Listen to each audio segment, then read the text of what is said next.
ఎండగట్టినటువంటి విషయం దేశమంతా కూడా చూస్తూ ఉంది. ఈరోజు ప్రజాస్వామ్యం అతిపెద్ద ప్రజాస్వామిక దేశం.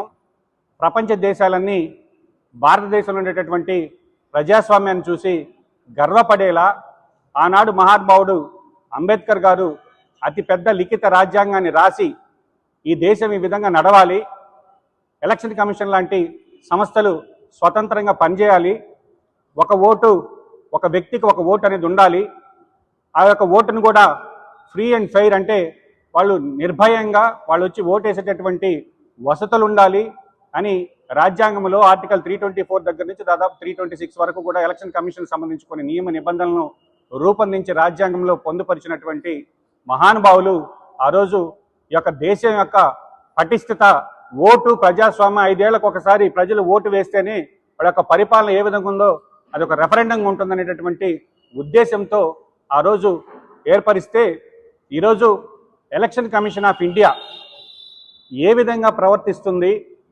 ఎన్నికల యొక్క నిర్వహణ ఏ విధంగా ఉంది, దేశంలో ప్రజలు ఈరోజు ఎలక్షన్ కమిషన్ యొక్క నిర్ణయాలను తప్పుపడుతూ చివరికి ప్రజాస్వామ్యం అపహాస్యం పాలవుతుంటే కూడా ఈరోజు ఎలక్షన్ కమిషన్ సరిగా స్పందించడం లేదనే దానికి ఒక ఉదాహరణ. దేశ చరిత్రలో 300 మంది విపక్ష ఎంపీలు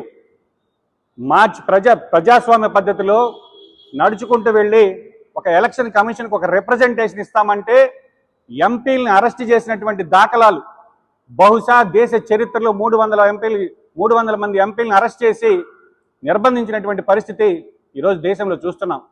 కాబట్టి ఎలక్షన్ కమిషన్ ఆఫ్ ఇండియాను ఉద్దేశపూర్వకంగా నిర్వీర్యం చేసినటువంటి పార్టీ బీజేపీ పార్టీ. ఎందుకంటే 5 సభ్యులతో కూడినటువంటి రాజ్యాంగ ధర్మాసనం సుప్రీంకోర్టు తీర్పు చాలా స్పష్టంగా చెప్పింది.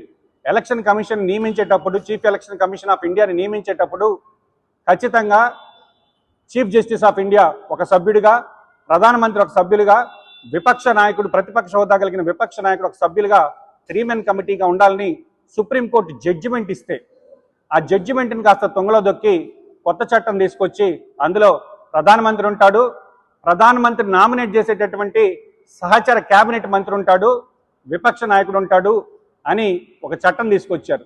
ఆ చట్టం తీసుకొస్తే ఎక్కడైనా కూడా 3 వ్యక్తులు ఉండేటటువంటి దానిలో 2 మెజారిటీ ఉంటే అది ఆటోమేటిక్గా అప్రూవ్ అవుతుంది.